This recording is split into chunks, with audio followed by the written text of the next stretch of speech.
장례식장에 울려 퍼지는 비명 같은 통곡이었습니다. 모두가 일제히 고개를 돌렸죠. 화려한 검은 코트를 입은 30대 여성이 관 앞에 무릎 꿇고 오열하고 있었습니다. 명품 핸드백이 바닥에 나뒹굴고 완벽하게 손질된 머리카락 사이로 진짜 눈물이 흘러내렸습니다. 박순자는 그 자리에서 얼어붙었어요. 30해를 함께한 남편에게 딸이 있었다니요. 하지만 진짜 충격은 여기서 끝이 아니었습니다. 이 믿을 수 없는 반전의 전체 이야기가 궁금하시다면 잠시만 구독 버튼을 눌러주세요. 평범해 보이는 사람들의 숨겨진 진실을 매일 전해드립니다. 그날 아침은 정말 평범했습니다. 새벽 5시, 박순자는 어김없이 눈을 떴습니다. 40년을 이 시간에 일어났으니 알람 없이도 몸이 알아서 깨는 거였죠. 좁은 투룸, 월세방, 부엌에서 물 끓이는 소리가 작게 울렸어요. 남편 고태성은 아직 잠들어 있었습니다. 70이 넘었어도 매일 아침 6시에 일어나 동네 한 바퀴 도는 게 그 사람 습관이었죠. 순자는 된장국에 시래기를 넣으면서 생각했습니다. 오늘 시장에서 고등어 값이 떨어졌으면 좋겠다고요. 여보, 나 다녀올게요. 7시가 되자 순자는 낡은 손수레를 끌고 집을 나섰습니다. 동네 시장까지는 걸어서 10분 정도였어요. 30년을 이 골목을 오갔으니 눈 감고도 갈 수 있는 길이었죠. 시장 입구 김밥집 아줌마가 손을 흔들었습니다. 순자 언니, 오늘도 일찍이네요. 그래야죠. 장사가 장사지. 순자의 좌파는 시장 안쪽 구석이었습니다. 손수 만든 밑반찬을 파는 작은 가게였죠. 김치, 장아찌, 젓갈, 나물 같은 것들이었어요. 아침 8시부터 저녁 5시까지 앉아 있으면 하루 매출이 10만 원에서 15만 원 정도 나왔습니다. 한 달이면 300만 원 정도 되는 돈이었죠. 월세 50만 원 내고 공과금 내고 밥값 쓰면 딱 맞아떨어지는 생활이었습니다. 아줌마, 깍두기 2,000원어치 주세요. 네, 잠깐만요. 순자는 손님들에게 웃으며 반찬을 담아줬어요. 30해를 이렇게 살았습니다. 남편은 중견기업 경리부장으로 30년을 일하다가 65에 정년퇴직했죠. 퇴직금은 5천만 원 정도였어요. 그걸로 전세금 보태고 나머지는 적금 들어놨습니다. 남편이 국민연금 받는 돈이랑 순자가 시장에서 버는 돈으로 둘이 살기엔 넉넉했어요. 자식들은 다 장성해서 독립했고요. 아들 하나, 딸 하나, 둘 다 서울에서 직장 다니며 자기 삶을 살고 있었습니다. 여보, 나왔어요. 저녁 6시. 순자가 손수레를 끌고 집에 들어오자 남편이 거실에 앉아 뉴스를 보고 있었습니다. 70 넘은 노인네의 특유의 느릿한 움직임으로 고개를 돌렸죠. 오늘 장사 잘 됐어요? 그럭저럭요. 김치가 좀 많이 나갔네요. 순자는 부엌에서 저녁을 차렸습니다. 된장찌개에 고등어구이, 시금치나물 정도였어요. 둘이 밥상 앞에 마주 앉았죠. 남편은 말이 별로 없는 사람이었습니다. 밥 먹을 때도 조용히 숟가락만 움직였어요. 순자도 그게 편했습니다.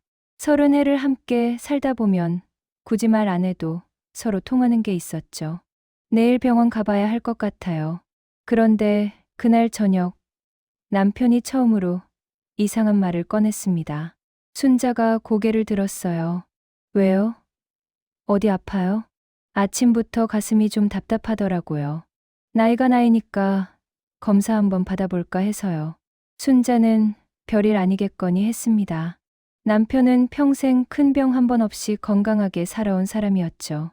그냥 나이 들면서 오는 자연스러운 증상이겠거니 생각했어요. 그럼 내일 아침에 같이 가요. 시장은 하루쯤 쉬어도 돼요. 아니, 당신은 장사하고 있어요. 나 혼자 다녀올게요. 남편은 고집스럽게 고개를 저었습니다. 평생 누구한테 신세 지는 걸 싫어하던 사람이었죠. 자기 일은 자기가 처리하는 게 당연하다고 믿는 옛날 사람이었어요. 다음 날 아침, 순자는 평소처럼 시장에 나갔습니다. 남편은 혼자 동네 병원에 간다고 했죠. 별일 없을 거라고 생각했어요. 그런데 오전 11시쯤 순자의 휴대폰이 울렸습니다. 모르는 번호였어요. 여보세요? 박순자 씨 보호자 맞으십니까? 고태성 씨 보호자시죠? 네. 그런데요? 지금 응급실로 오시는 게 좋겠습니다. 환자분이 심정지로 실려오셨는데 상태가 좋지 않습니다. 순자의 머릿속이 하얗게 비었습니다. 뭐라고요? 심정지요? 가게 문을 그냥 열어둔 채로 택시를 잡아탔어요. 손이 덜덜 떨렸죠. 병원까지 가는 15분이 평생 중에 가장 길게 느껴졌습니다. 응급실에 도착했을 때 의사가 나와 있었어요. 표정이 좋지 않았죠. 보호자분이십니까? 네, 제 남편이요. 어떻게 된 거예요? 급성 심근경색이었습니다. 병원 오는 길에 심정지가 와서 심폐소생술을 시행했는데요. 의사가 잠시 말을 멈췄습니다. 그 짧은 침묵 속에서 순자는 이미 알았어요. 남편이 죽었다는 거려. 최선을 다했지만 소생시키지 못했습니다. 유가족분께 깊은 애도를 표합니다. 순자는 그 자리에 주저앉았습니다. 눈물도 나오지 않았어요. 그저 멍하니 앉아 있었죠. 아침에 다녀오겠습니다라고 말하던 남편의 얼굴이 떠올랐습니다. 그게 마지막 인사가 될 줄 몰랐어요. 자식들에게 전화를 걸었습니다. 아들이 먼저 달려왔고 딸도 회사에서 급히 나왔어요. 셋이 응급실 한 구석에서 울었죠. 30해 동안 함께했던 가장이 이렇게 갑자기 떠날 줄은 아무도 몰랐습니다. 장례식장은 병원 지하에 있었어요. 빈소를 차리고 영정사진을 걸고 문상객을 맞을 준비를 했죠. 남편은 조용히 살던 사람이었지만 회사 동료들이 몇몇 있었고 동네 사람들도 소식을 듣고 찾아왔습니다. 순자는 검은 상복을 입고 빈소 앞에 앉아 있었어요. 아직도 믿기지 않았죠. 어제까지만 해도 멀쩡히 밥 먹던 사람이 이렇게 관 속에 누워 있다니요. 고인의 명복을 빕니다. 문상객들이 절을 하고 갔습니다. 순자는 고개를 숙이며 답례했어요. 아들과 딸도 옆에서 문상객을 맞이했죠. 3일장으로 치를 예정이었습니다. 내일 모레면 화장장에 가서 남편을 보내야 했어요. 그런데 장례식 첫날 저녁 이상한 일이 벌어졌습니다. 빈소문이 열리면서 화려한 옷을 입은 여자 둘이 들어왔어요. 한 명은 50대 후반쯤 돼 보이는 여자였고 다른 한 명은 30대 중반쯤 되는 젊은 여자였습니다. 둘 다 명품으로 온몸을 치장하고 있었죠. 검은색 모피 코트에 샤넬 가방, 에르메스 스카프까지요. 장례식장이라는 게 믿기지 않을 정도로 화려한 차림이었습니다. 순자는 고개를 갸우뚱했어요. 남편 회사 사람들은 아닌 것 같았고 동네 사람들도 아니었죠. 대체 누굴까요? 젊은 여자가 관 앞으로 다가갔습니다. 그리고 갑자기 무릎을 꿇더니 목이 터져라 울기 시작했어요. 아버지, 아버지. 장례식장이 순식간에 조용해졌습니다. 모두가 그 여자를 쳐다봤죠. 순자도 아들도 딸도 얼어붙은 채 그 광경을 바라봤어요. 대체 이게 무슨 상황인지 순자는 전혀 이해할 수가 없었습니다. 아버지, 아버지. 젊은 여자의 울음소리가 장례식장을 가득 채웠습니다. 순자는 자리에서 일어났어요. 아들과 딸도 황급히 일어섰죠. 대체 이 여자가 누구길래 남편을 아버지라고 부르는 겁니까? 실례지만 누구세요? 순자가 조심스럽게 물었습니다. 울고 있던 여자가 고개를 들었어요. 눈물로 범벅이 된 얼굴이었지만 화장은 완벽했죠. 속눈썹에 묻은 마스카라가 번지면서도 어딘가 계산된 것처럼 보였습니다. 저는 고태성 씨의 딸입니다. 장례식장이 술렁였어요. 문상객들이 수군거리기 시작했죠. 순자의 딸이 앞으로 나섰습니다. 무슨 소리예요? 우리 아버지 자식은 저랑 오빠 둘뿐이에요. 그때 50대 후반의 여자가 천천히 앞으로 걸어 나왔습니다.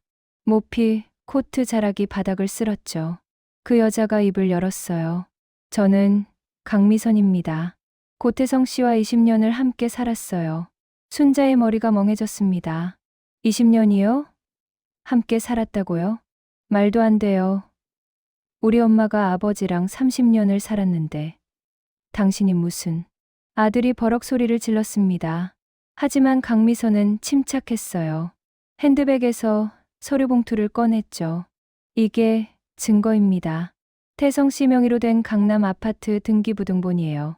제 이름이 세대원으로 올라가 있죠. 20년 전부터요. 순자가 서류를 받아들었습니다. 손이 떨렸어요. 등기부등본에는 분명히 남편 이름이 적혀 있었고 강미선이라는 이름도 있었습니다. 20년 전 날짜가 찍혀 있었죠. 이게 대체... 순자는 말을 잇지 못했습니다. 30해를 함께 산 남편이 20년 동안 다른 여자와 살았다니요. 어떻게 이런 일이 가능한 겁니까? 어머니는 몰랐을 거예요. 태성 씨가 워낙 일 때문에 출장이 잦다고 하셨으니까요. 강미선이 동정하듯 말했습니다. 그 말투가 순자를 더 화나게 만들었어요. 남의 남편을 빼앗아 놓고 동정이라니요. 출장이요? 순자의 딸이 되물었습니다. 맞아요. 남편은 한 달에 절반은 지방 출장을 간다고 했었죠. 부산, 대구, 광주를 돌아다니며 거래처 관리를 한다고 했어요. 그런데 그게 다 거짓말이었단 겁니까? 네. 태성 씨는 평일에는 저희와 지냈어요. 주말에만 이쪽 집에 오셨죠. 강미선의 말에 순자는 비틀거렸습니다. 아들이 얼른 어머니를 부축했어요. 평일에는 저쪽 집, 주말에는 이쪽 집이요? 남편이 일주일을 쪼개서 두 가정을 오갔단 말입니까? 증거가 더 있어요. 강미선이 핸드백에서 사진들을 꺼냈습니다. 남편과 강미선이 함께 찍은 사진들이었어요. 레스토랑에서, 여행지에서, 집 거실에서요. 남편은 사진 속에서 웃고 있었죠. 순자가 본 적 없는 편안한 표정으로요. 이 사진들은 언제 찍은 거예요? 순자의 목소리가 떨렸습니다. 강미선이 사진 뒷면을 보여줬어요. 날짜가 적혀 있었죠. 15년 전, 10년 전, 5년 전. 계속 찍었어요. 우리는 진짜 부부처럼 살았거든요. 순자는 그 자리에 주저앉고 싶었습니다. 하지만 참았어요. 이 많은 사람들 앞에서 무너질 수는 없었죠. 자식들도 보고 있었고 문상객들도 다 지켜보고 있었습니다. 그럼 당신 딸은요? 순자가 울고 있는 젊은 여자를 가리켰습니다. 강미선이 딸의 어깨를 감싸 안았어요. 서연이는 제 딸이에요. 태성 씨의 딸이기도 하고요. 올해 35이죠. 35이요. 그럼 20년 전에 이미 딸이 15이었단 말입니까? 아니면 결혼하고 나서 낳은 건가요? 태성 씨를 만났을 때 서연이가 15이었어요. 태성 씨가 서연이를 정말 예뻐했죠. 친딸처럼 키웠어요. 친딸처럼이라고요. 그럼 친딸은 아니란 말인가요? 순자는 혼란스러웠습니다. 너무 많은 정보가 한꺼번에 쏟아져서 머리가 터질 것 같았어요. 잠깐만요. 정리가 안 되는데요. 순자의 아들이 끼어들었습니다. 이성적으로 따지려는 듯 차분하게 말했죠. 그러니까 아버지가 20년 동안 두 가정을 오갔다는 거죠? 그럼 생활비는 어떻게 됐어요? 우리 아버지 월급이 그렇게 많지도 않았는데요. 좋은 질문이었습니다. 남편의 월급은 300만 원 정도였어요. 그걸로 두 가정을 꾸린다는 게 가능한 일입니까? 강미선이 피식 웃었습니다. 그 웃음이 묘하게 자극적이었어요. 태성 씨 진짜 수입이 얼마인지 모르셨나 봐요. 월급만 받고 산 게 아니에요. 부동산 임대 수입도 있었고 주식 배당금도 있었죠. 무슨 소리예요? 순자가 되물었습니다. 남편한테 그런 게 있었다고요? 30년을 함께 살면서 한 번도 들어본 적 없는 이야기였어요. 태성 씨는 젊었을 때부터 부동산에 투자했어요. 강남에 건물도 몇 채 있고 아파트도 여러 채 갖고 계셨죠. 그 임대료만 한 달에 1,000만 원은 넘었어요. 1,000만 원이요. 한 달에요. 순자는 귀를 의심했습니다. 그럼 자기는 시장에서 하루 10만 원 벌려고 새벽부터 일어나 고생했는데 남편은 한 달에 1,000만 원씩 갖고 있었단 말입니까? 거짓말이에요. 순자의 딸이 소리쳤습니다. 하지만 강미선은 태연했어요. 다시 서류를 꺼냈죠. 거짓말이 아니에요. 이게 부동산 등기부등본이고 이게 통장거래 내역이에요. 매달 임대료가 들어온 기록이 다 있죠. 서류를 보니 정말이었습니다. 남편 명의로 된 건물들, 아파트들, 그리고 매달 찍혀 들어오는 임대료 입금 내역이요. 순자는 어지러웠어요. 이게 현실인가 싶었죠. 그럼 우리는요? 우리 엄마는 시장에서 반찬 팔아서 생활비 보탰는데 당신들은 그 돈으로 호요식한 거예요? 아들이 분노로 떨리는 목소리로 물었습니다. 강미선은 대답하지 않았어요. 그냥 미안하다는 듯 고개를 숙였죠. 하지만 그 표정에는 미안함보다 우월감이 묻어났습니다. 순자는 남편의 영정사진을 쳐다봤어요. 웃고 있는 남편의 얼굴이 낯설게 느껴졌습니다. 저 사람을 정말 알고 있었나 싶었죠. 30해를 함께 살았지만 사실은 아무것도 몰랐던 겁니까? 유산은 당연히 나눠야죠. 강미선이 조심스럽게 말을 꺼냈습니다. 순자가 고개를 들었어요. 뭐라고요? 태성 씨 재산이요. 법적으로는 어머니가 정식 배우자시니까 더 많이 받으시겠지만 저희도 20년을 함께 살았어요. 서연이도 있고요. 그러니까 협의해서 나누는 게 맞지 않을까요? 순자는 웃음이 나왔습니다. 남의 남편 빼앗아 놓고 재산까지 나누자니요. 이게 정말 현실에서 벌어지는 일입니까? 나가세요. 네, 나가라고요. 당장 이 장례식장에서 나가세요. 순자의 목소리는 차갑게 가라앉아 있었습니다. 강미선이 당황한 표情으로 쳐다봤어요. 하지만 남편 장례식에 애인이 올 자리는 없어요. 지금 당장 나가지 않으면 경찰 부를 겁니다. 순자의 아들이 휴대폰을 꺼냈습니다. 강미선은 잠시 망설이다가 딸의 손을 잡고 돌아섰어요. 나가면서 한마디 던졌죠. 어차피 유산분할 소송 들어갈 거예요. 변호사 통해서 연락드리겠습니다. 둘이 나가자 장례식장이 다시 조용해졌습니다. 하지만 그 정적은 무겁고 불편했어요. 문상객들은 어떻게 반응해야 할지 몰라 서로 눈치만 봤죠. 순자는 다시 자리에 앉았습니다. 다리에 힘이 없었어요. 엄마, 괜찮아요? 딸이 걱정스럽게 물었습니다. 순자는 고개를 끄덕였어요. 괜찮을 리 없었지만 괜찮다고 해야 했죠. 그날 밤 빈소를 지키며 순자는 잠을 이룰 수 없었습니다. 남편의 얼굴을 바라보며 생각했어요. 당신은 대체 누구였나요? 제가 아는 당신이 진짜였나요? 아니면 저 여자가 아는 당신이 진짜였나요? 그리고 무엇보다 남편이 정말로 그렇게 많은 재산을 갖고 있었다면 왜 자기한테는 한마디도 하지 않은 걸까요? 순자는 문득 이상한 생각이 들었습니다. 남편 서재에 뭔가 있을 것 같았어요. 장례식이 끝난 다음 날, 순자는 남편의 서재 문을 열었습니다. 30년을 함께 살면서도 이 방은 남편의 영역이라고 생각해 함부로 들어오지 않았었죠.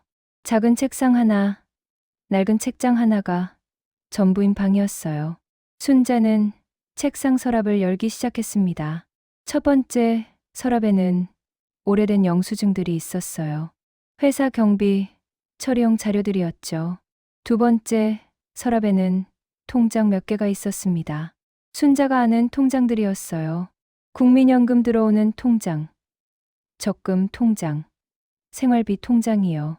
잔액은 그리 많지 않았습니다. 전부 합쳐도 5천만 원 정도였죠. 이게 다예요? 순자는 중얼거렸습니다. 강미선이 말한 건물들은 어디 있는 걸까요? 임대료 1,000만 원씩 받는다던 부동산은요? 세 번째, 서랍을 열었을 때였습니다. 두꺼운 서류 봉투가 나왔어요. 봉투 겉면에 중요라고 적혀 있었죠. 순자는 봉투를 열었습니다. 안에서 여러 장의 서류가 쏟아져 나왔어요. 부동산 등기부등본이었습니다. 강남 역삼동 건물, 서초동 아파트, 송파구 오피스텔. 전부 남편 이름으로 되어 있었죠. 순자는 손이 떨렸어요. 이게 정말 남편 재산이란 말입니까? 가격을 대충 계산해 보니 수백억은 되는 것 같았습니다. 그런데 이상한 점이 하나 있었어요. 서류 중에 DNA 검사 결과라고 적힌 봉투가 있었던 겁니다. 순자는 망설이다가 그 봉투를 열었어요. 검사 결과지가 나왔습니다. 신청인은 고태성, 피검사자는 강서연이라고 적혀 있었죠. 날짜는 10년 전이었어요. 그리고 결과란에는 이렇게 적혀 있었습니다.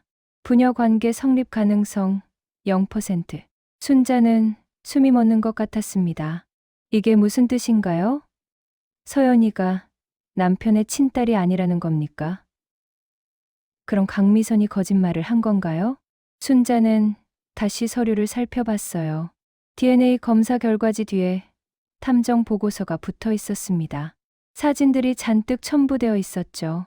강미선이 어떤 남자와 호텔에 들어가는 사진, 레스토랑에서 다정하게 대화하는 사진들이요. 날짜를 보니 25년 전부터 15년 전까지의 기록이었습니다.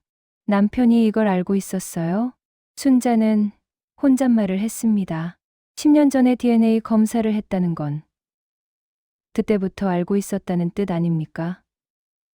그럼 왜 아무 말도 안 하고 계속 강미선과 살았던 걸까요? 순자는 서류를 챙겨들고 거실로 나왔습니다. 아들과 딸이 소파에 앉아 있었어요. 이거 봐요. 순자가 DNA 검사 결과를 내밀었습니다. 아들이 서류를 받아 읽더니 눈이 커졌죠. 이게 뭐예요? 서연이가 아버지 친딸이 아니라고요? 그런 것 같아요. 10년 전에 검사한 거래요. 딸도 서류를 들여다봤습니다. 탐정 보고서를 보더니 얼굴을 찌푸렸어요. 저 강미선이란 여자가 바람을 피웠네요. 그것도 한두 번이 아니고 사진 속 강미선은 여러 남자와 만나고 있었습니다. 같은 남자도 있었고 다른 남자들도 있었어요. 적어도 서너 명은 되는 것 같았죠. 근데 아버지는 왜 가만히 있었을까요? 아들이 의문을 제기했습니다. 맞아요. 남편이 10년 전에 이미 알았다면 왜 계속 강미선과 지냈던 걸까요? 이혼하거나 헤어지지 않고요. 뭔가 계획이 있었던 걸까요? 순자가 조심스럽게 말했습니다. 남편은 계획적인 사람이었어요. 아무 이유 없이 그냥 넘어갈 사람이 아니었죠. 바로 그때 초인종이 울렸습니다. 순자가 문을 열자 강미선과 서연이 서 있었어요. 어제와 똑같이 화려한 옷차림이었죠. 무슨 일이세요? 순자가 차갑게 물었습니다. 강미선이 미소를 지으려 했지만 어색했어요. 어제는 제가 좀 흥분했던 것 같아요. 차분하게 이야기하고 싶어서 왔어요. 이야기할 거 없어요. 돌아가세요. 순자가 문을 닫으려 하자 강미선이 문을 잡았습니다. 재산 분할 이야기예요. 법적으로 처리하기 전에 서로 합의하는 게 좋지 않겠어요? 합의요? 무슨 합의를 하자는 겁니까? 순자의 목소리가 날카로워졌습니다. 강미선은 당황하지 않고 계속 말했어요. 태성 씨 재산이 얼마인지는 아시죠? 부동산만 700억은 될 거예요. 거기에 주식이랑 예금까지 합치면 1,000억은 넘을 겁니다. 1,000억이요. 순자는 그 숫자가 실감이 나지 않았습니다. 남편이 그렇게 큰 부자였다니요. 법적으로는 어머니가 절반을 가져가시겠죠. 하지만 저도 20년을 함께 살았어요. 그러니까 3분의 1 정도는 제가 받는 게 맞지 않을까요? 200억 정도는 될 것 같은데요. 200억이요. 순자는 어이가 없었습니다. 남의 남편 빼앗아 놓고 200억을 달라니요. 안 돼요. 네. 한 푼도 안 줄 거예요. 법적으로 당신은 아무 권리도 없어요. 순자의 단호한 말에 강미선의 얼굴이 굳어졌습니다. 서연이 앞으로 나섰어요. 어머니, 너무하신 거 아니에요? 우리도 20년을 아버지랑 가족으로 살았는데요. 가족이요? 순자가 비웃었습니다. 그리고 품속에서 DNA 검사 결과를 꺼냈어요. 이게 뭔지 아세요? 강미선의 얼굴이 하얗게 변했습니다. 서연은 무슨 서류인지 몰라 어리둥절한 표정이었죠. 그건 DNA 검사 결과예요. 10년 전에 우리 남편이 한 거죠. 서연 씨, 당신은 우리 남편의 친딸이 아니래요. 서연의 얼굴에서 핏기가 싹 가셨습니다. 강미선은 손을 떨며 말했어요. 그건 오해예요. 태성 씨가 의심이 많아서. 의심이요? 여기 탐정 보고서도 있어요. 당신이 다른 남자들이랑 만난 사진들이 수백 장이나 되던데요. 순자가 사진들을 펼쳐 보이자 서연이 비명을 질렀습니다.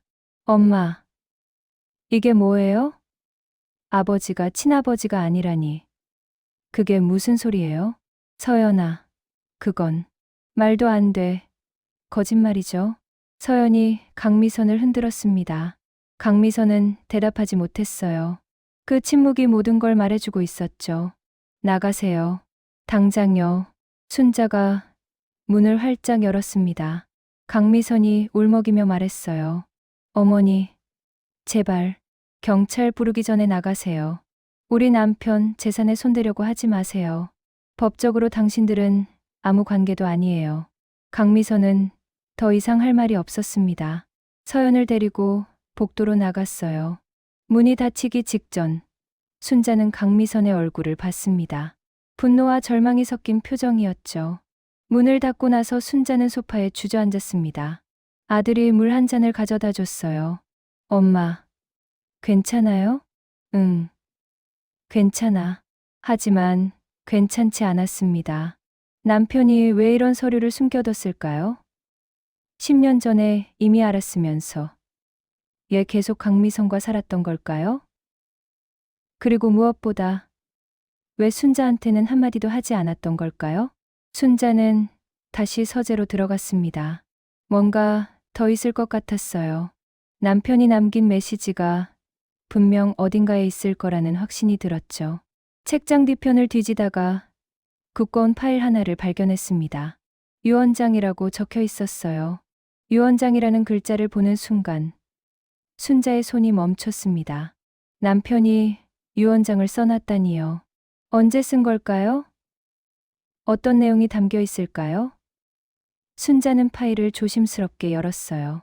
두꺼운 서류 뭉치가 나왔습니다. 첫 장에는 최종 유언장, 작성일 2023년 3월 15일이라고 적혀 있었죠.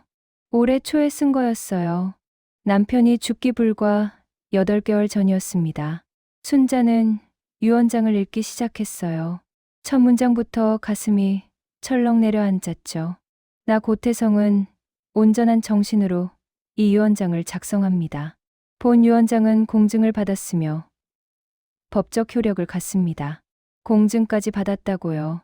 순자는 계속 읽어 내려갔습니다. 본인의 전 재산은 다음과 같이 분배합니다. 첫째, 부동산 일체는 배우자 박순자에게 상속합니다. 둘째, 주식 및 채권 일체는 배우자 각순자에게 상속합니다. 셋째, 예금 및 현금 일체는 배우자 각순자에게 상속합니다. 순자는 눈물이 흐르는 걸 느꼈습니다. 남편이 전 재산을 자기한테 남긴 거였어요. 강미선이나 서연에게는 한 푼도 없었죠. 하지만 유언장은 거기서 끝이 아니었습니다. 다음 사항을 명확히 합니다. 강미선 및 강서연은 본인과 법적으로나 혈연적으로 아무런 관계가 없습니다. 강서연은 본인의 친딸이 아니며 이는 DNA 검사로 확인되었습니다. 첨부 서류를 참고하시기 바랍니다. 순자는 유언장 뒤에 붙어 있는 서류들을 펼쳤어요. DNA 검사 결과만 있는 게 아니었습니다. 탐정 보고서가 수백 페이지나 됐죠. 강미선의 외도 증거, 만난 남자들의 신상 정보, 호텔 출입 기록, 신용카드 사용 내역까지 전부 있었어요. 20년간 강미선과의 관계를 유지한 것은 본인의 선택이었습니다. 이유는 다음과 같습니다. 순자는 숨을 죽이고 다음 문장을 읽었습니다. 첫째, 강미선의 배신을 완벽하게 증명하기 위함이었습니다. 둘째, 강서연이 성인이 될 때까지 기다리기 위함이었습니다. 셋째, 법적으로 문제없이 재산을 보호하기 위함이었습니다. 그 아래에는 남편의 친필 편지가 있었어요. 순자는 떨리는 손으로 편지를 펼쳤습니다. 순자에게 이 편지를 읽는다는 것은 내가 이미 세상을 떠났다는 뜻이겠죠. 미안하오. 30년을 함께 살면서 당신에게 거짓말을 했소. 강미선과의 관계, 숨겨둔 재산, 모든 것을 비밀로 했던 것 말이오. 순자의 눈물이 편지 위로 떨어졌습니다. 남편의 글씨가 번졌죠. 하지만 당신은 알아야 하오. 강미선을 만난 건 20년 전이었소. 당시 나는 사업 때문에 부산에 자주 내려갔었죠. 그곳에서 강미선을 만났고 그녀의 달콤한 말에 속아 관계를 시작했소. 그때 나는 이미 60이 넘은 나이였는데도 젊은 여자의 유혹에 넘어간 바보였소. 순자는 주먹을 꽉 쥐었습니다. 남편도 잘못이 있었던 거였어요. 아무리 속았다 해도 바람을 피운 건 남편이었죠. 하지만 5년이 지났을 때 깨달았소. 강미선이 나를 사랑한 게 아니라 돈을 사랑했다는 거려. 그녀는 다른 남자들과도 만나고 있었고 서연이가 내 딸이라고 속였소. DNA 검사로 확인했을 때 나는 모든 게 계획된 사기였다는 걸 알았소. 순자는 편지를 계속 읽어 내려갔어요. 그때 헤어질 수도 있었소. 하지만 나는 선택했소. 완벽한 복수를 하기로요. 강미선에게 계속 돈을 주면서 증거를 모았소. 탐정을 고용해서 그녀의 모든 행적을 기록했소. 10년이라는 시간이 필요했소. 법정에서 그녀를 완전히 무너뜨릴 수 있는 증거를 만들기 위해서요.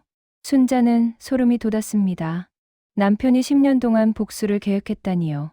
그렇게 치밀한 사람이었나요? 당신에게는 미안하오. 20년간 강미선과의 관계를 숨긴 것도, 재산을 숨긴 것도 다 당신을 지키기 위함이었소. 강미선이 당신을 해칠까봐 두려웠소. 그래서 나는 두 가정을 오가며 시간을 끌었소. 당신은 평범한 주부로 살게 하면서 내 재산은 철저히 숨겼소. 순자는 복잡한 심정이 들었습니다. 남편이 자기를 지키려 했다고요? 하지만 그게 정말 옳은 방법이었을까요? 재산은 전부 당신 것이오. 강미선과 서연에게는 한 푼도 주지 마시오. 그들은 20년간 내 돈으로 호요식했소. 강남 아파트, 외제차, 명품, 해외여행, 전부 내 돈이었소. 이제 충분하지 않겠소? 편지는 여기서 끝이 아니었습니다. 뒷면에도 글씨가 빼곡했어요. 최 변호사에게 모든 서류를 맡겨뒀소. 그가 유언 집행을 도울 것이오. 강미선이 소송을 걸어도 이길 수 없을 거요. 증거가 너무 많으니까요. 당신은 그저 최 변호사를 믿고 따르면 돼요. 순자는 편지를 다시 읽었습니다. 그리고 또 읽었어요. 남편의 마음을 이해하려 했었죠. 하지만 쉽지 않았습니다. 사랑인지, 복수인지, 아니면 그냥 돈에 대한 집착인지 알 수가 없었어요. 엄마, 뭐라고 써 있어요? 아들이 서재로 들어왔습니다. 순자는 편지를 건네줬어요. 아들이 읽더니 한숨을 쉬었죠. 아버지가 이렇게 치밀한 사람이었어요? 나도 몰랐어. 순자는 솔직하게 대답했습니다. 30해를 함께 살았지만 남편의 이런 면은 처음 봤어요. 다음 날 아침, 순자는 편지에 적힌 번호로 최 변호사에게 전화를 걸었습니다.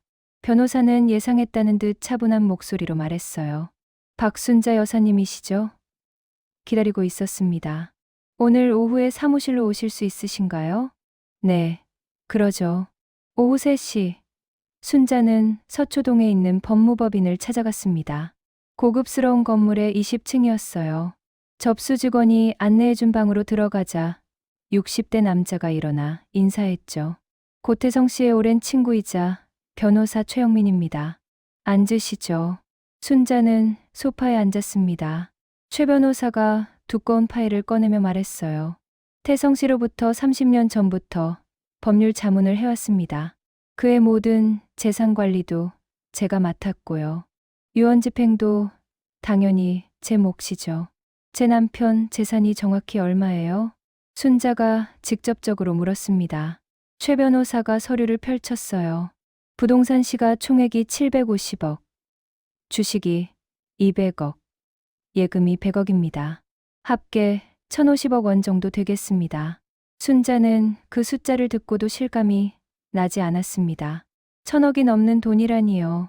전부 여사님 명의로 이전됩니다. 상속세를 제하면 약 600억 정도 손에 들어오실 겁니다. 600억이요.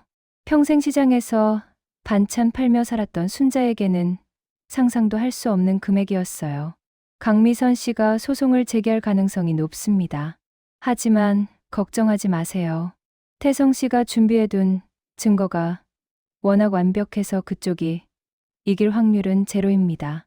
최 변호사가 자신 있게 말했습니다. 그러면서 탐정 보고서를 보여줬어요. 이 보고서에는 강미선 씨가 만난 남자들의 신상, 만남 일시, 장소, 심지어 대화 내용까지 녹음되어 있습니다. 서연 씨의 친부로 추정되는 남자도 찾아냈고요. 순자는 보고서를 넘기며 놀라지 않을 수 없었어요. 정말 치밀했습니다. 10년 동안 매일매일 기록한 흔적이 역력했죠. 태성 씨는 왜 이렇게까지 했을까요? 순자가 조용히 물었습니다. 최 변호사가 잠시 망설이다가 대답했어요. 제 생각엔 두 가지 이유였을 겁니다. 첫째는 복수, 둘째는 여사님에 대한 사랑이었죠. 사랑이요? 네. 태성 씨는 늘 말했습니다. 자기가 저지른 실수 때문에 여사님이 상처받는 걸 원치 않는다고요. 그래서 모든 걸 정리하고 떠나고 싶다고 했죠. 순자는 눈물이 났습니다. 남편이 그런 마음이었다니요. 그런데 바로 그때 사무실 문이 벌컥 열렸습니다. 강미선이 변호사를 대동하고 들어왔어요. 최 변호사님, 저희도 유산 분할 협의에 참여할 권리가 있습니다. 강미선의 목소리는 단호했습니다. 하지만 최 변호사는 전혀 놀라지 않았어요. 오히려 예상했다는 듯 미소를 지었죠. 그렇게 나오시는군요. 좋습니다. 그럼 법정에서 뵙시죠.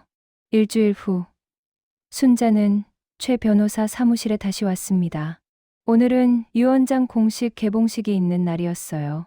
법적으로 이해관계자들이 모두 참석해야 했죠. 순자의 아들과 딸도 함께 왔고 강미선과 서연도 변호사를 대동하고 나타났습니다. 회의실 테이블을 사이에 두고 양측이 마주 앉았어요. 긴장감이 흘렀죠. 강미선은 여전히 명품으로 치장하고 있었지만 일주일 전보다 얼굴이 많이 수척해 보였습니다. 서연은 눈이 퉁퉁 붓고 창백한 얼굴로 앉아 있었어요. 자, 그럼 시작하겠습니다. 최 변호사가 유언장을 꺼내며 말했습니다. 강미선 측 변호사가 손을 들었어요. 잠깐만요. 개봉 전에 확인할 게 있습니다. 유언장의 진위 여부부터 검증해야죠. 물론입니다.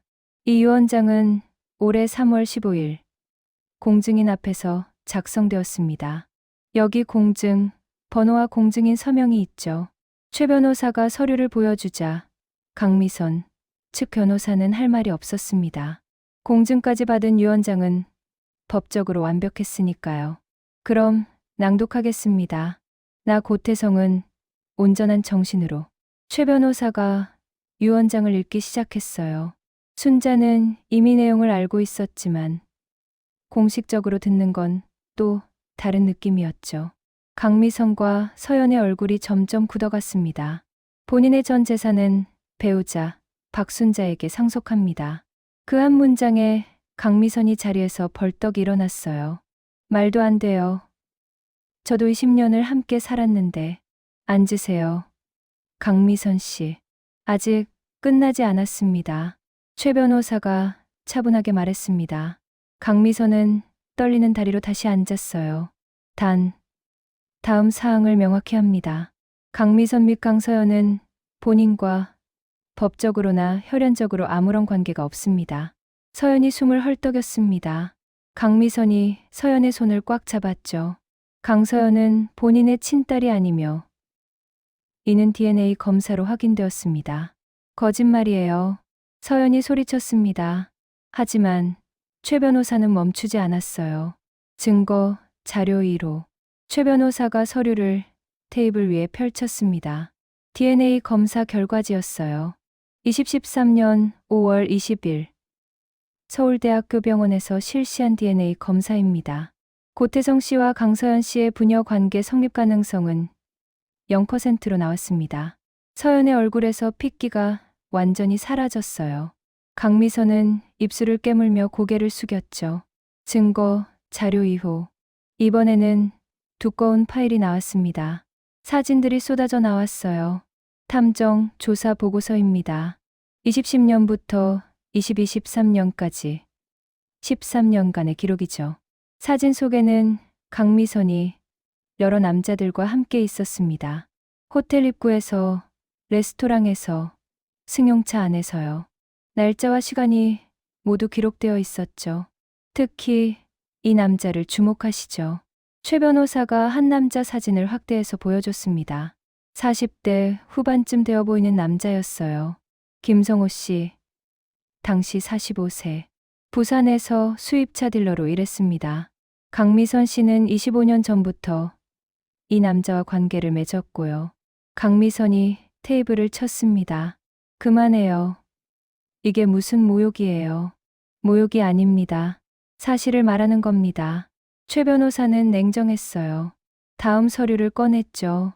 김성호 씨와 강서연 씨의 DNA 검사 결과입니다. 부녀관계 성립 가능성 99.9%. 뭐라고요? 서연이 비명을 질렀습니다.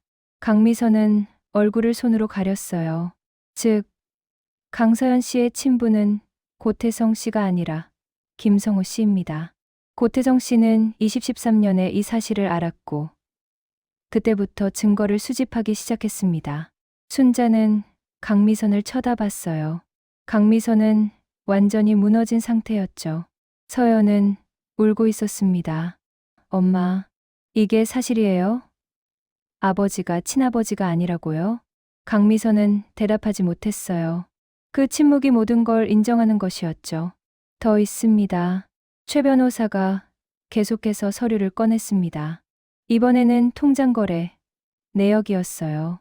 고태성 씨가 강미선 씨에게 20년간 지급한 생활비 내역입니다. 매달 500만 원씩 20년이면 총 12억 원입니다. 여기에 아파트 구입비 30억, 자동차 구입비 2억, 해외여행 경비 5억, 합계 47억 원을 지출했습니다. 47억이요. 순자는 그 금액에 입이 벌어졌습니다. 자기는 시장에서 10만 원 벌려고 하루 종일 일했는데 강미선은 그렇게 큰 돈을 쓰고 있었던 거예요. 고태성 씨는 왜 이렇게까지 했을까요? 최 변호사가 물었습니다. 답은 정해져 있었지만 말이죠. 증거 확보를 위해서였습니다. 법정에서 완벽하게 이기기 위해 강미선 씨가 한 푼도 가져갈 수 없도록 만들기 위해서였죠. 강미선 측 변호사가 일어났습니다. 하지만 20년을 함께 산 건 사실 아닙니까? 사실혼 관계로 인정될 수 있습니다. 사실혼이요? 최 변호사가 비웃었어요. 그리고 또 다른 서류를 꺼냈죠. 강미선 씨는 20년 전에 이미 다른 남자와 결혼한 상태였습니다. 법적으로 중혼이 불가능하니 사실혼도 성립되지 않죠. 뭐라고요? 이번에는 순자도 놀랐어요. 강미선이 결혼한 상태였다고요? 네. 강미선 씨는 19살에 결혼했고 현재까지 이혼하지 않았습니다. 남편 이름은 박진수. 현재 부산에서 거주 중입니다. 강미선이 완전히 무너졌습니다. 의자에 주저앉아 울기 시작했어요. 서연도 어머니를 붙잡고 함께 울었죠. 따라서 강미선 씨와 강서연 씨는 고태성 씨의 재산에 대해 어떠한 권리도 주장할 수 없습니다. 유산은 법적 배우자인 박순자 여사에게 전액 상속됩니다. 최 변호사가 선언하듯 말했습니다. 강미선 측 변호사는 할 말이 없었어요. 증거가 너무 완벽했으니까요. 소송을 제기하시겠습니까? 최 변호사가 강미선 측 변호사에게 물었습니다. 변호사는 고개를 저었어요. 이길 수 없는 싸움입니다. 철회하겠습니다. 강미선이 고개를 들었어요.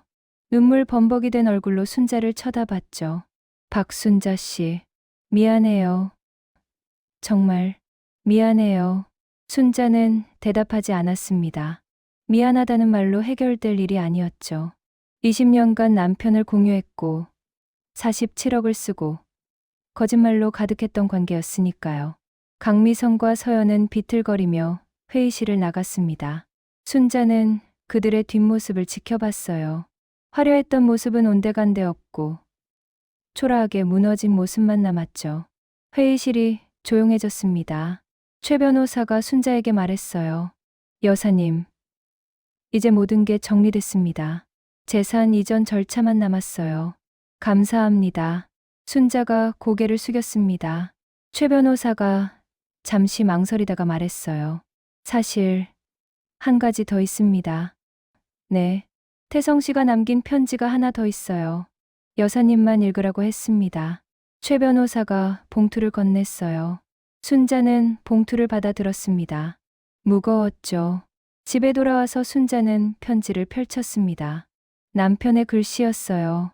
순자, 이 편지를 읽는다는 건 모든 게 끝났다는 뜻이겠죠. 강미선과의 싸움도 재산 정리도 다 끝났을 거요. 이제 당신에게 진짜 이야기를 해야겠소. 순자는 가슴이 두근거렸습니다. 진짜 이야기라니. 아직 뭐가 더 남았단 말인가요? 순자는 떨리는 손으로 편지를 계속 읽어 내려갔습니다. 당신에게 강미선과의 일을 숨긴 건 두려웠기 때문이요. 당신이 날 떠날까봐, 당신이 상처받을까 봐요. 하지만 그게 전부가 아니었소. 사실은 내가 당신을 시험했던 거요. 시험이라고요? 순자는 눈살을 찌푸렸습니다. 무슨 시험을 했다는 건가요? 나는 젊은 시절부터 돈을 벌었소. 사업으로, 투자로, 부동산으로요. 40대에 이미 100억 넘는 재산을 모았죠. 하지만 그때 깨달았소. 사람들이 나를 보는 게 아니라 내 돈을 본다는 거요. 순자는 편지를 잠시 내려놓았습니다. 남편이 40대에 이미 100억을 모았다고요? 그럼 자기랑 결혼할 때는 이미 큰 부자였단 말인가요? 당신을 만났을 때 나는 35이었고 당신은 25이었소. 당신은 은행 지점에서 일하는 평범한 직원이었죠. 나는 일부러 가난한 척했소. 중견기업 경리로 일한다고 했고 월세방에 살면서 검소하게 살았소. 순자의 눈이 커졌습니다. 남편이 일부러 가난한 척했다고요? 그럼 그 오래된 아파트도 낡은 가구들도 전부 연기였단 말입니까? 당신이 나를 선택한 건 돈 때문이 아니었소. 가난해도 성실한 남자라고 생각해서 결혼했죠. 나는 그게 너무 고마웠소. 당신은 진짜였소. 내 돈이 아니라 날 사랑해준 유일한 사람이었소. 순자는 눈물이 났습니다. 그래서 남편이 30년 동안 가난한 척했단 말인가요? 자기의 진심을 확인하기 위해서요? 그런데 20년 전 강미선을 만났소. 솔직히 말하면 나도 잘못했소. 60이 넘어서 젊은 여자의 유혹에 넘어간 바보였죠. 하지만 곧 깨달았소. 강미선은 당신과 달랐소. 돈만 보는 여자였죠. 편지는 계속 이어졌습니다. 그래서 나는 또 시험했소. 강미선에게는 부자인 척했소. 강남 아파트를 사주고 외제차를 사주고 매달 수백만 원씩 줬죠. 반면 당신에게는 계속 가난한 척했소. 시장에서 반찬 장사하게 놔두고 월세방에서 살게 했소. 순자는 주먹을 쥐었습니다. 화가 났어요. 남편이 자기를 시험했다니요. 그것도 30년 동안이나요. 미안하오. 순자. 하지만 나는 확인하고 싶었소. 당신의 마음이 변하지 않는지, 돈이 없어도 나를 사랑하는지 말이오. 그리고 당신은 정말 변하지 않았소. 30년 내내 가난해도 불평 한마디 없이 날 사랑해줬소. 순자는 울었습니다. 남편의 시험이 야속했지만 동시에 자기 자신이 자랑스러웠어요. 정말로 돈 때문에 남편을 사랑한 게 아니었으니까요. 강미선은 달랐소. 내가 돈을 주니까 날 사랑하는 척했죠. 하지만 뒤에서는 다른 남자들을 만났소. 서연이를 낳고도 내 딸이라고 속였소. 10년 전 DNA 검사로 알게 됐을 때 나는 분노했소. 편지의 어조가 차가워졌습니다. 그래서 계획했소. 완벽한 복수를요. 강미선에게 계속 돈을 주면서 증거를 모았소. 모든 외도 기록, 거짓말 기록, 사기 기록을요. 그리고 죽기 전에 전부 드러내서 한 푼도 못 가져가게 만들었소. 순자는 남편의 치밀함에 다시 한번 놀랐습니다. 10년 동안 복수를 준비했다니요. 하지만 순자, 내가 정말 미안한 건 따로 있소. 당신한테도 재산을 숨긴 거요. 당신은 내 부인인데 30년 동안 가난하게 살게 했소. 시장에서 고생하게 만들었소. 순자는 고개를 저었어요. 시장 일이 힘들긴 했지만 불행하지는 않았어요. 사실 당신이 눈치챘을 거라고 생각했소. 당신은 은행에서 10년 넘게 일했으니까요. 재무 감각이 있었죠. 내가 가끔 큰 돈을 쓸 때 의심할 법도 했는데 당신은 한 번도 묻지 않았소. 순자는 편지를 읽다가 멈췄습니다. 맞아요. 의심스러운 순간들이 있었어요. 남편이 가끔 고급 레스토랑에 데려갔을 때, 자식들 대학 등록금을 단번에 낼 때, 그럴 때마다 돈이 어디서 났나 싶었죠. 하지만 묻지 않았어요. 남편을 믿었으니까요. 당신의 그 믿음이 고마웠소. 의심 없이 날 믿어준 30년이 내 인생에서 가장 행복한 시간이었소. 강미선이 아무리 달콤한 말을 해도, 아무리 젊고 예뻐도 당신만 못했소. 순자는 편지를 가슴에 안았습니다. 남편이 자기를 사랑했다는 게 느껴졌어요. 이제 모든 재산은 당신 것이오. 1,000억이 넘는 돈이죠. 당신이 평생 누리지 못한 것들을 이제 누리시오. 좋은 집에서 살고, 좋은 옷 입고, 맛있는 음식 먹으시오. 그게 내 마지막 소원이오. 편지는 여기서 끝날 것 같았지만 뒷면이 있었습니다. 순자는 편지를 뒤집었어요. 하나만 더 말하고 싶소. 사실 당신도 알고 있었죠? 내가 돈이 있다는 거려. 순자는 숨이 멎었습니다. 당신은 은행 지점장까지 올라간 사람이었소. 15년 전에 내 비밀 계좌를 발견했을 거요. 내 부동산 등기부도 봤을 거고요. 하지만 당신은 한 번도 내게 묻지 않았소. 왜요? 순자는 편지를 잡은 손이 떨렸습니다. 맞아요. 알고 있었어요. 우연히 남편 명의 통장을 은행에서 봤을 때 수십억이 있다는 걸 알았죠. 하지만 묻지 않았어요. 남편이 숨기는 데는 이유가 있을 거라고 생각했으니까요. 당신은 나를 시험하지 않았소. 그냥 믿어줬소. 그게 당신과 강미선의 차이였소. 강미선은 내 돈을 알고 달려들었지만 당신은 내 돈을 알고도 외면해줬소. 그게 진짜 사랑 아니겠소? 순자는 펑펑 울었습니다. 남편이 모든 걸 알고 있었다니요. 자기가 비밀을 알면서도 모른 척했다는 것까지요. 마지막으로 고백하오. 나는 당신을 시험했지만 사실 당신이 나를 합격시켰소. 30년 동안 가난한 척하며 살았지만 당신 옆에서 진짜 나로 살 수 있었소. 돈 많은 사업가가 아니라 그냥 당신 남편으로요. 편지의 마지막 문장이었습니다. 사랑하오. 순자. 당신은 내 인생의 유일한 진실이었소. 부디 남은 인생 행복하게 사시오.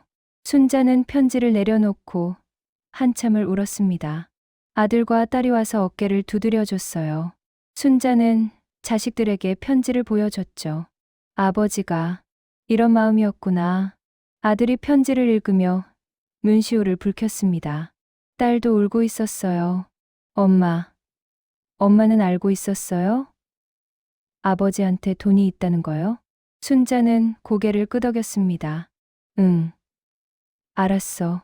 15년 전부터. 그런데 왜 아무 말 안 했어요? 아버지가 숨기는 데는 이유가 있을 거라고 생각했어. 그리고 우리가 가난해도 행복했잖아. 정말 그랬어요. 월세방에서 살고 시장에서 일하고 검소하게 살았지만 불행하지 않았어요. 남편이 옆에 있었고 자식들이 건강했고 그걸로 충분했죠. 그날 밤 순자는 남편의 영정 사진을 오래 바라봤습니다. 웃고 있는 남편의 얼굴이 이제야 제대로 보이는 것 같았어요. 여보, 이제야 당신을 알 것 같아요. 순자는 조용히 말했습니다. 30년을 함께 살았지만 이제야 남편의 마음을 이해한 거였죠. 한 달이 지났습니다. 순자는 서초동 고층 아파트로 이사했어요. 남편이 살아생전 구매해둔 집이었죠. 50평이 넘는 넓은 거실에서 창밖을 내다보니 한강이 보였습니다. 30년 동안 월세방에서 살다가 이런 집에 온 게 아직도 낯설었어요. 엄마, 이 집 정말 좋네요. 딸이 짐을 정리하며 말했습니다. 아들도 거실을 둘러보며 감탄했죠. 아버지가 이런 집을 준비해 두셨다니 정말 대단하세요. 순자는 고개를 끄덕였습니다. 남편이 10년 전에 이미 이 집을 매입했다고 최 변호사가 말했었죠. 언젠가 순자에게 줄 생각이었던 거예요. 바로 그때 초인종이 울렸습니다. 택배였어요.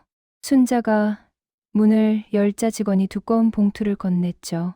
서초경찰서에서 보낸 공문입니다. 순자는 봉투를 뜯었습니다.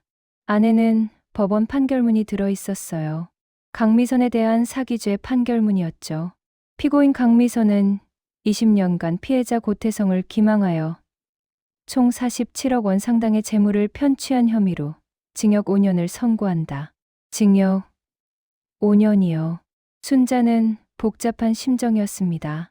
강미선이 감옥에 간다는 게 통쾌하기도 했지만 한편으로는 씁쓸했어요. 20년이라는 세월이 이렇게 끝나다니요. 판결문 뒤에는 추가 서류가 있었습니다. 강미선 명의로 된 강남 아파트가 압류됐다는 내용이었어요.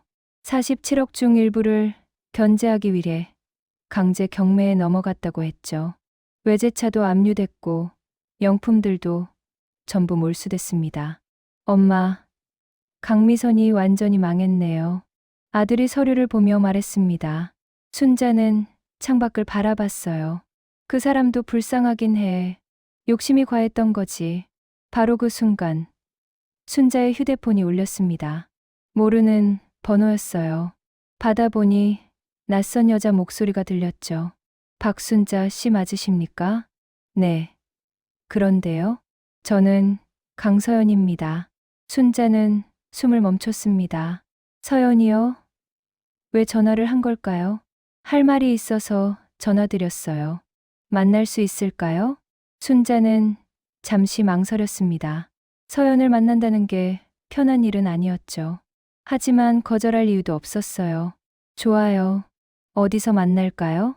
이틀 후, 순자는 강남역 근처 카페에서 서연을 만났습니다. 서연은 예전과 완전히 달라져 있었어요. 명품 옷 대신 평범한 청바지에 티셔츠를 입고 있었고 화장기 없는 얼굴은 수척해 보였죠. 와주셔서 감사합니다. 서연이 고개를 숙이며 인사했습니다. 순자는 마주 앉았어요. 무슨 할 말이 있어요? 사과하고 싶었어요. 제가 너무 잘못했어요. 서연의 눈에 눈물이 맺혔습니다. 순자는 조용히 들었죠. 어머니, 강미선 말이에요. 엄마가 감옥에 갔어요. 5년 형을 받았죠. 알아요. 판결문 받았어요. 집도 차도 다 압류됐어요. 저는 지금 고시원에서 살고 있어요. 서연이 손으로 얼굴을 가렸습니다. 울음을 참는 것 같았어요. 저는 평생 엄마가 친엄마인 줄 알았어요. 아버지, 고태성 씨가 친아버지라고 믿었죠. 그런데 다 거짓말이었어요. DNA 검사 결과를 보고 너무 충격받았어요. 순자는 차를 한 모금 마셨습니다. 서연의 고통이 느껴졌어요. 엄마한테 물어봤어요. 왜 거짓말했냐고, 왜 저를 이렇게 키웠냐고요. 엄마는 그냥 울기만 하더라고요. 변명도 안 하고요. 그래서요? 저는 엄마를 용서할 수가 없어요. 35년을 거짓으로 살았다는 게 너무 화가 나요. 진짜 아버지가 누군지도 모르고 제 정체성이 뭔지도 모르겠어요. 서연이 테이블에 이마를 댔습니다. 순자는 그 모습을 보며 생각했어요. 이 아이도 피해자라고요. 강미선의 거짓말에 속아 산 피해자였죠. 박순자 씨, 부탁이 있어요. 뭔데요? 제 친아버지를 찾고 싶어요. 김성우라는 사람이잖아요. DNA 검사에서 나왔던 그 사람이요. 순자는 놀랐습니다. 친아버지를 찾겠다고요? 그 사람 연락처를 아세요? 최 변호사님이 갖고 계실 것 같은데 왜 찾으려고 해요? 순자가 물었습니다. 서연이 고개를 들었어요. 궁금해요. 제 진짜 아버지가 어떤 사람인지요. 그리고 혹시 모르잖아요. 저를 받아줄지도요. 순자는 한숨을 쉬었습니다. 서연의 마음이 이해됐어요. 모든 걸 잃고 갈 곳 없는 상황에서 친아버지라도 찾고 싶겠죠. 최 변호사님께 물어볼게요. 정말요? 감사합니다. 서연이 처음으로 미소를 지었습니다. 그 미소가 애처로워 보였어요. 일주일 후, 순자는 최 변호사 사무실에 있었습니다. 최 변호사가 서류를 꺼내며 말했어요. 김성우 씨 소재를 찾았습니다. 현재 부산에서 중고차 매매업을 하고 있다고 하네요. 서연이가 만나고 싶어 해요. 그럴 줄 알았습니다. 이미 김성우 씨에게 연락했어요. 처음에는 부인하더니 DNA 검사 결과를 보여주니까 인정하더군요. 만나준대요? 네. 서연 씨를 만날 의향이 있다고 했습니다. 사실 그 사람도 강미선한테 속았던 거예요. 강미선이 임신 사실을 숨기고 혼자 서울로 올라왔거든요. 순자는 고개를 끄덕였습니다. 모두가 강미선의 거짓말에 휘둘렸던 거였어요. 여사님, 한 가지 더 말씀드릴 게 있습니다. 최 변호사가 조심스럽게 말했습니다. 태성 씨가 남긴 마지막 서류가 하나 더 있어요. 여사님께 드릴 때가 됐다고 생각합니다. 최 변호사가 봉투를 건넸습니다.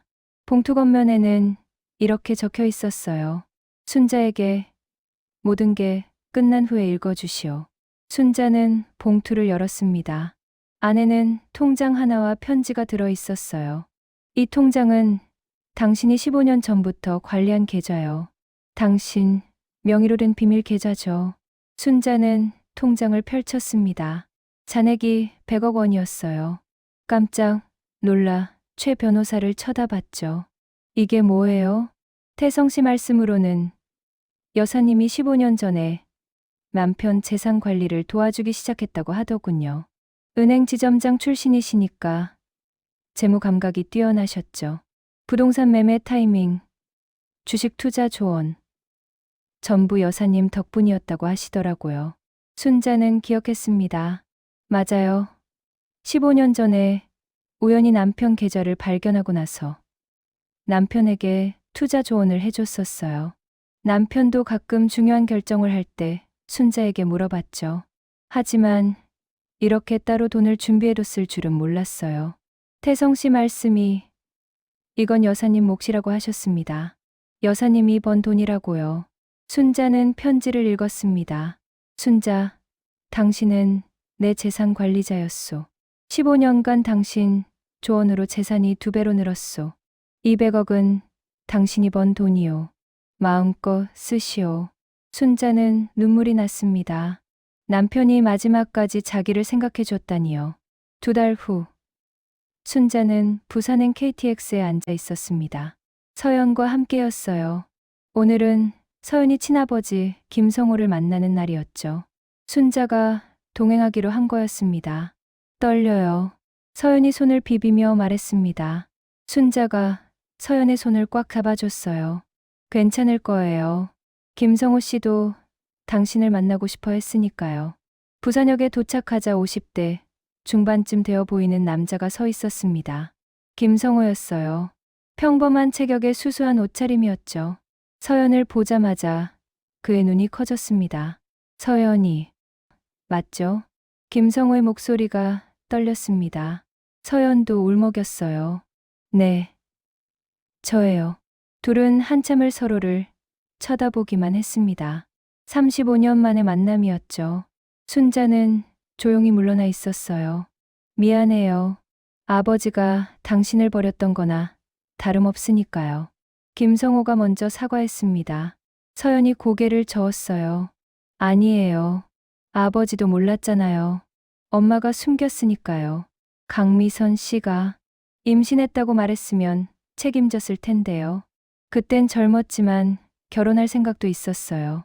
김성호가 한숨을 쉬었습니다. 서연이 물었어요. 아버지는 지금 어떻게 지내세요? 재혼했어요. 10년 전에요. 애들도 둘 있고요. 중학생이랑 초등학생이요. 서연의 얼굴이 잠시 어두워졌지만 곧 미소를 지었어요. 그럼 제게 남동생이 있는 거네요. 응. 그렇지. 아내한테도 당신 이야기했어요. 만나고 싶으면 만나도 된다고 했어요. 둘은 근처 카페로 가서 이야기를 나눴습니다. 순자는 조금 떨어진 테이블에 앉아서 차를 마셨어요. 서연과 김성호가 웃으며 대화하는 모습이 보였죠. 괜찮을 것 같았습니다. 1시간쯤 지나서 서연이 순자에게 왔어요. 얼굴이 밝았습니다. 박순자 씨, 아버지가 저를 받아주신대요. 당장 같이 살 수는 없지만 자주 만나기로 했어요. 잘 됐네요. 순자가 진심으로 말했습니다. 서연이 순자의 손을 잡았어요. 고맙습니다. 박순자 씨가 아니었으면 이렇게 아버지를 못 만났을 거예요. 아니에요. 당신이 용기를 낸 거죠. 서연이 눈물을 흘렸습니다. 하지만 이번에는 슬픈 눈물이 아니었어요. 희망의 눈물이었죠. 제 엄마, 강미선에 대해서요. 저는 아직 용서할 수 없어요. 하지만 언젠가는 용서할 수 있을 것 같아요. 순자는 고개를 끄덕였습니다. 시간이 해결해 줄 거라고 믿었어요. 서울로 돌아오는 KTX 안에서 순자는 생각했습니다. 강미선은 욕심 때문에 모든 걸 잃었지만 서연은 진심을 찾아서 새로운 가족을 얻었죠. 인생이 참 묘한 것 같았어요. 다음 날 순자는 남편 산소를 찾았습니다. 경기도 어느 조용한 야산이었어요. 남편은 화장을 원했지만 순자가 산소를 만들었죠. 가끔 찾아와서 이야기하고 싶었으니까요. 묘비 앞에 앉아서 순자는 말했습니다. 여보, 오늘 서연이를 친아버지한테 데려다 줬어요. 애가 많이 밝아졌더라고요. 당신도 좋아하실 것 같아요. 바람이 불어왔습니다. 나무잎이 바스락거렸어요. 강미선 씨는 감옥에 있어요. 5년 형을 받았죠. 솔직히 말하면 처음엔 시원했어요. 하지만 지금은 그냥 안타까워요. 욕심만 안 부렸으면 행복하게 살 수 있었을 텐데요. 순자는 남편 사진을 쓰다듬었습니다. 당신이 저를 시험했다는 거 처음엔 화났어요. 30년이나 가난한 척하면서요. 하지만 이제는 이해해요. 당신도 무서웠겠죠.